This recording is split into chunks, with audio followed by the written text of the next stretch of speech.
What's up, guys? Ian at MA Performance again. Another blow-off valve review on the 2015 WRX. If you haven't seen the video we just released on the Turbo Smart version, you can see that here. I like doing this. This is fun. Today we're gonna swap out for the Go Fast Bits blow-off valve. Now, they actually have two different options. The Turbo Smart one we reviewed is a dual port, so it's a both recirculating and vent atmosphere style.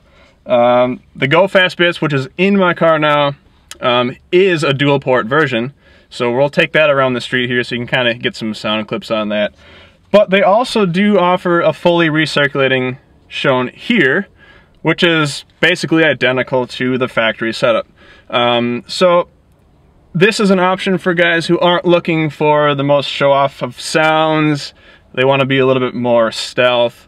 Maybe the whoosh sound isn't their thing, which is completely understandable. So they do offer a fully recirculated version. So this one's going to be on a stock airbox, pretty much quiet, and won't be any different sounding than the factory blow-off valve. If you do have an intake on the car, then obviously this is going to be a little bit more audible. And maybe we'll get some sound clips of this when we get an intake on the vehicle. But for now, I've got the dual port Go Fast Bits on, and we'll take it for a spin and see what you think.